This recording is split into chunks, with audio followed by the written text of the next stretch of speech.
Everyone. So we'll be exploring conditional probability using the June 2005 EdXL S1 paper, question 7. So this is a pretty challenging or demanding question, and I thought it would be worthy of our attention here as we continue to explore conditional probability. The challenge arises from the interpretational difficulties and demands of the question. So here we have to sort of look at how we're going to diagrammatize the information so that it makes sense as we approach answering the question.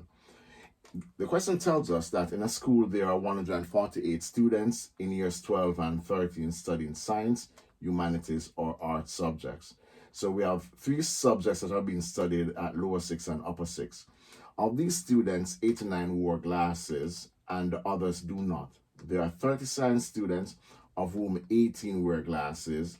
The corresponding figures for the humanities students are 68 and 44, respectively. Find the probability that a randomly chosen student is studying arts. So let's populate. So here now, the first question is, how do we diagrammatize this information? Well, do all 3 subjects overlap?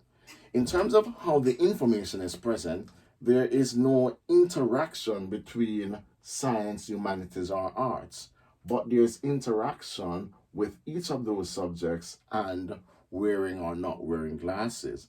So at first blush, it seems that these subjects are mutually exclusive and only interact with the fourth trait of wearing glass. So by way of a Venn diagram, we can use a two-way table. I think a Venn diagram approach can be a clever way of treating with the question. So let's have a look at it using a Venn diagram approach. So the subjects are exclusive, but they interact with wearing glasses. So this is how I've drawn it. And let's proceed. So we're told that 30 science students, of the 30 science students, 18 wear glasses. So 18 goes there, and we subtract 18 from 13, 12 would go on the outside. Next, we're told that the corresponding figures for humanities students are 68 and 44. That means that there are 68 humanities students, 44 of whom wear glasses, and therefore 24 of whom do not wear glasses. Thirdly, we're told that 89 wear glasses. So if 89 wear glasses, what that means is that we have 44 plus 18. So that's going to be 62. And then we're going to take that away from 89. That's going to give us 27. So that should give us 89. So that's 20, 30, 45, and 44, 89.